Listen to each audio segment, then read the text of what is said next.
बिस्मिल्लाहिर्रहमानिर्रहीम। अस्सलाम वालेकुम। मैं प्रोफेसर डॉक्टर अंजुम रहमान। आज मैं आपसे डिस्कस करूंगी कि परमानेंट जो हम नसबंदी करते हैं फीमेल की, जिसको हम ट्यूबल लाइगेशन कहते हैं, वो एक सर्जिकल प्रोसीजर है। ऑपरेशन होता है, बेहोशी मिलती है, प्रॉपर चीरा लगता है और एक प्रॉपर सर्जिकल प्रोसीजर है। उसकी अपनी कॉम्प्लिकेशन है। कोई चीज़ भी 100% नहीं होती, बट नियर टू 100% होता है। क्या हम बजाय फीमेल की नसबंदी करें, क्या जो मेल की नसबंदी है वो ज़्यादा सेफ है, उसकी कॉम्प्लिकेशन कम है? और क्या वाकई में जो मेल की नसबंदी है खुदा ना खास्ता वो आदमी की मर्दानगी को ख़त्म कर देती है, या बहुत सारे उसके कॉम्प्लिकेशन है, या अल्लाह ना करे वो कैंसर करती है, जो कि हमारे कॉमन मिसकंसेप्ट है।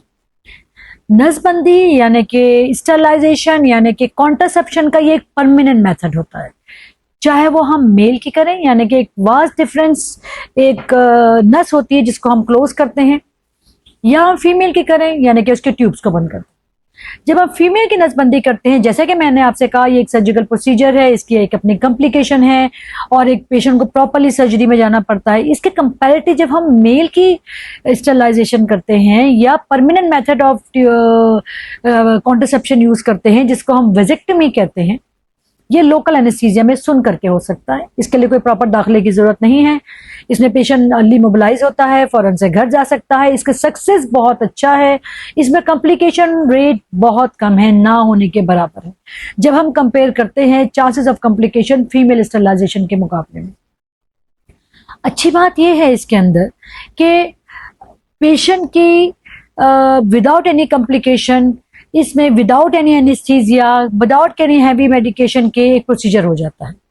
मगर मिसकंसेप्ट, मिथ्स लोगों का बड़ा कॉमन ये है कि शायद इसको करवाने के बाद आदमी की मर्दानगी नहीं रहती, वो अपने मेल पार्टनर के साथ वो अपनी जो सेक्सुअल लाइफ है उसको कंज्यूम नहीं कर सकता, या फिर खुदा ना खास्ता उसको अल्लाह ना करे किसी तरह का कैंसर हो जाएगा। ये बहुत सारे मिसकंसेप्ट्स हैं। क्या वाकई में नसबंदी से कैंसर होता है? ये टोटल एक मिसकंसेप्ट है। कैंसर का कोई ताल्लुक नसबंदी से नहीं होता।